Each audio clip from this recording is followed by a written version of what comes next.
আসসালামু আলাইকুম রহমতুল্লাহি ওবরকাতুহু। সম্মানিত দর্শক, ফরহাদ মাজহারকে নিয়ে হাল আমলে শুরু হয়েছে নিদারুণ বিতর্ক। আপনারা যারা জনাব ফরহাদ মাজহারকে চেনেন তারা তো চিনেনি, আর যারা চেনেন না তাদের জন্য খুব সংক্ষেপে পরিচয় দিচ্ছি। তিনি মূলত ওষুধ বিজ্ঞানের উপর স্নাতকোত্তর ডিগ্রিধারী একজন সজ্জন ব্যক্তি, ব্যক্তিগতভাবে একজন স্বভাবজাত কবি, এবং তার সকল কর্মের উপর তার যে কবিত্ব, কাব্য প্রতিভা, এটাকে তিনি চর্চা করে এসেছেন আজীবন।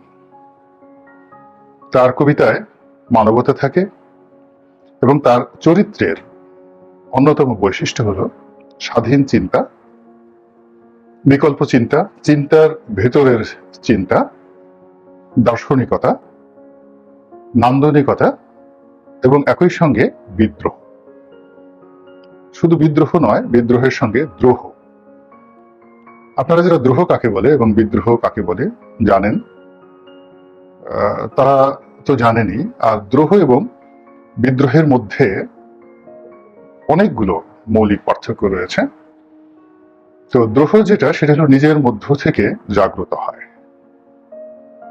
এবং গতকাল আপনি যে কাজটি করেছেন সেই কাজটি নিয়ে আপনি আজকেই নিজের বিরুদ্ধে যখন আপনি ভিন্ন চিন্তা করেন, বিপ্লব আনেন, নিজের ভুল স্বীকার করেন, ভিন্ন পথ অবলম্বন করেন, এটা দ্রোহের একটি অংশ।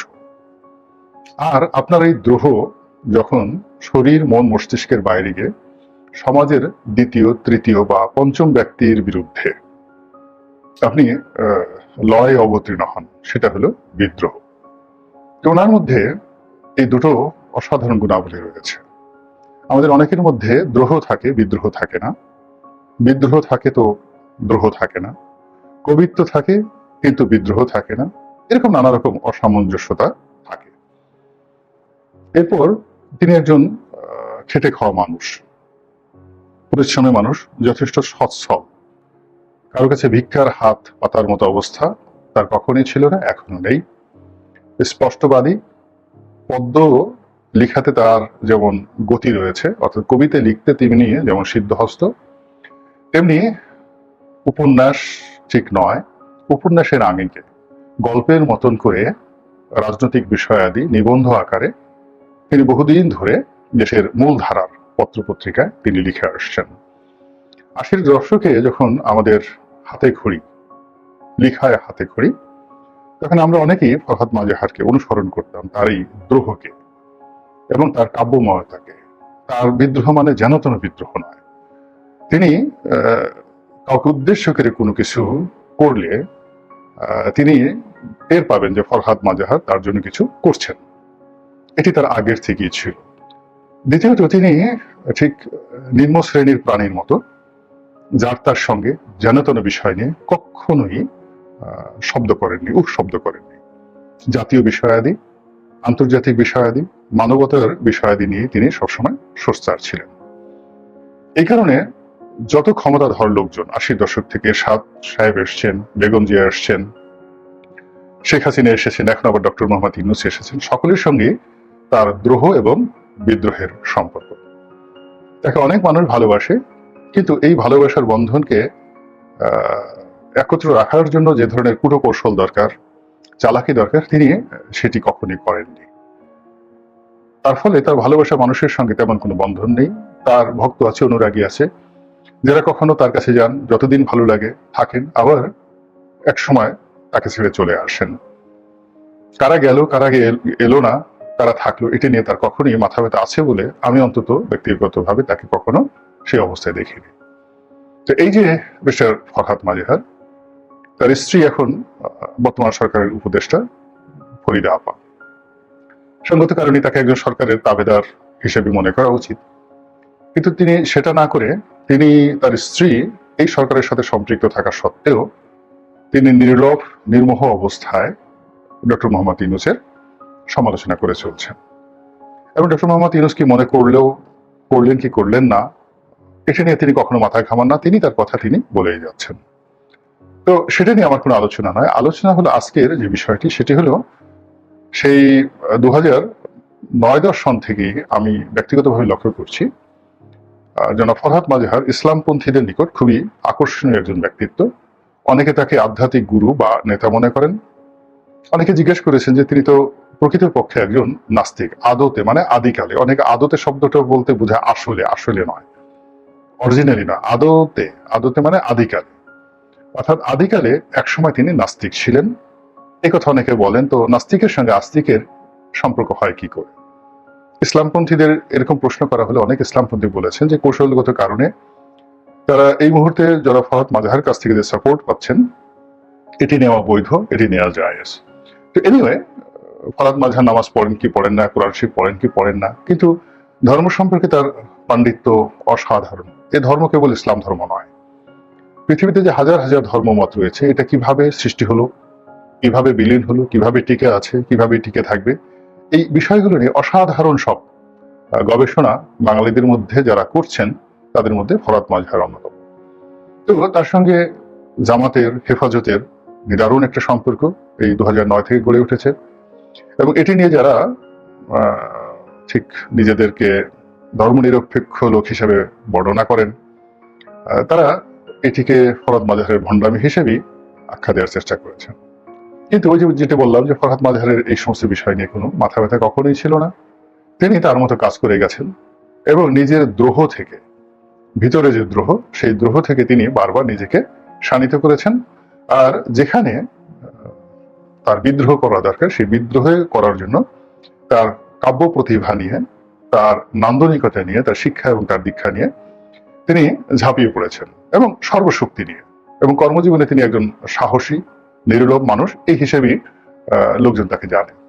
তো হাল আমলে আমাদের দেশের যে ইসলামপন্থী, তাদের মধ্যে একটা মনে হচ্ছে বিজয় বিজয় একটা ভাব লক্ষ্য করা যাচ্ছে, এবং সেই বিজয় ভাবের মূল কারণ হলো শেখ হাসিনার পতন। এবং শেখ হাসিনা যে ফান্ডামেন্টাল রাজনীতির বিরুদ্ধে কথা বলতেন, ধর্মীয় সম্প্রদায়গুলোকে উঠতে বসতে লাঞ্ছিত অপমানিত করতেন, এই সব মিলিয়ে ইসলামপন্থীদের উপরে যখন জুলুম এবং অত্যাচারের স্টিম রোলার চলছিল, তখন ফরহাদ মাজহার সঙ্গত কারণে, তার সেই অতীত অভ্যাসের কারণে ইসলামী দলগুলোকে মজলুম মনে করেছিলেন, অসহায় মনে করেছিলেন, দুর্বল মনে করেছিলেন, এবং মনে করেছিলেন তার সাহায্য, বুদ্ধি, পরামর্শ দরকার। এই জন্য তিনি লালবাগ মাদ্রাসায় ছুটে গিয়েছিলেন। ফজলুল হক আমিনী সাহেব লালবাগ যে জামে মসজিদকে কেন্দ্র করে তাদের যে খানকা রয়েছে, সেখানে গিয়েছিলেন। তিনি আহমেদ শফিরকে কেন্দ্র করে যে হাটহাজারী মাদ্রাসা রয়েছে, সেখানে তিনি গিয়েছেন। জামাতের নেতারা তার কাছে যেতেন, তিনি হয়তো জামাতের নেতাদের সঙ্গে বিভিন্ন সময় বৈঠক করেছেন, জামাতের পত্রিকা তিনি নিয়মিত লিখতেন, এবং ইসলামাইজেশন নিয়ে অনেক মূল্যবান বক্তব্য রাখতেন সভা সমিতির সেমিনার। এজন্য ইসলামপন্থী যারা রয়েছেন, তারা on good faith and good ট্রাস্টে তাকে অনেকটা ইসলামপন্থী দল হিসেবে ট্যাগ করার চেষ্টা করেছেন। জামাতিরা মনে করেছেন তিনি আমাদের লোক, হেফাজতিরা মনে করেছেন তিনি আমাদের লোক। এবং বাংলাদেশে যেটি হলো, ইসলামপন্থীদের মধ্যে যে অনেকগুলো গ্রুপ, উপগ্রুপ রয়েছে, 70-75টি গ্রুপ তো থাকতেই পারে। তো এই গ্রুপগুলোর মধ্যে একটি গ্রুপ রয়েছে মাজহারপন্থী, আরেকটি গ্রুপ রয়েছে তরিকাপন্থী, আর এক গ্রুপ রয়েছেন নিজেদেরকে যারা বাউল বলে প্রচার করেন, এরকম নানা রকম গ্রুপ রয়েছেন। তো জামাতের সঙ্গে এরকম মাজারপন্থী যারা রয়েছেন, বা আহমেদিয়া সম্প্রদায় যারা আছেন, ইসমাইলিয়া সম্প্রদায় যারা আছেন, তাদের অনেকের সঙ্গে দাকুমরার সম্পর্ক।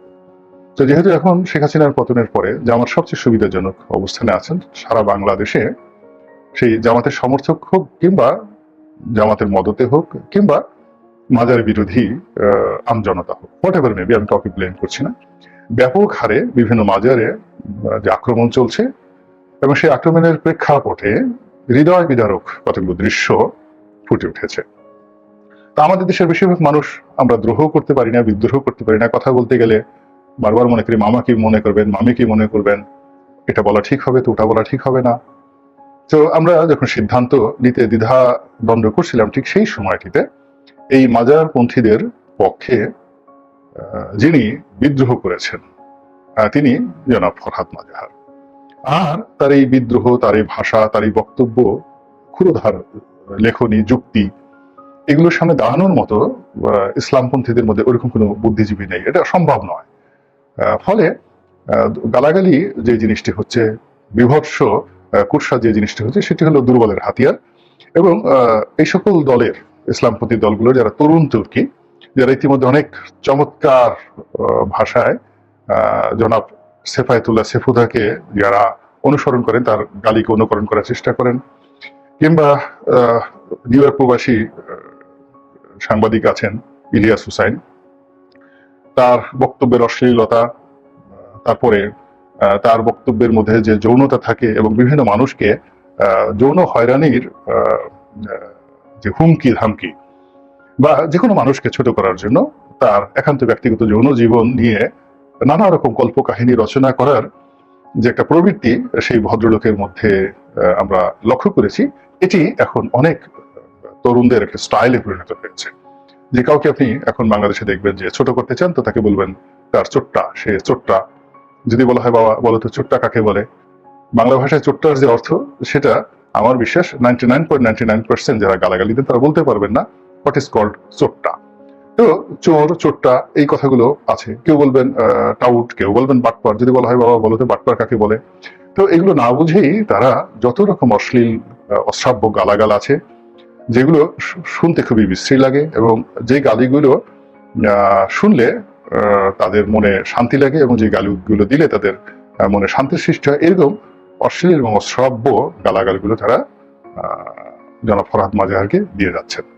যে হায় হায়, এই লোককে আমরা এত ভালো মনে করতাম, এ কি করে এখন সেই মাজারের পক্ষে কথা বলে, এ তো ভণ্ড, এ তো মূর্তি পূজা করে। সে বাসার সামনে তার যে পড়ার টেবিল, বাসার মধ্যে যে পড়ার টেবিল, সে পড়ার টেবিলের পাশে বসে বসে সে যখন গাঁজা খায়, গাঁজার পাশে একটা মূর্তি থাকে, নারী মূর্তি থাকে। এগুলো নিয়ে বিভিন্ন রকম প্রোপাগান্ডা চালানো হচ্ছে। তো জনাব ফরহাদ মাজহার অতীতের মতোই বেমালুম, তিনি তার মতো কাজ করে যাচ্ছেন, এবং তিনি তার যে বোধ এবং বুদ্ধি, বিদ্রোহ এবং দ্রোহ একত্র কাজ করে তিনি যেটা ভালো মনে করছেন সেটাই করে যাচ্ছেন। আমি এখানে পুরো ঘটনা শুধু বর্ণনা করলাম, কাউকে সমর্থনও করলাম না, এবং কোনটি ন্যায় কোনটি অন্যায় আপনারা যারা দর্শক তাদের উপর ছেড়ে দিলাম। আল্লাহ আমাদের সবাইকে হেদায়েত দান করুন এবং হেফাজত করুন। আসসালামু আলাইকুম ওয়া রাহমাতুল্লাহি ওয়া বারাকাতুহু।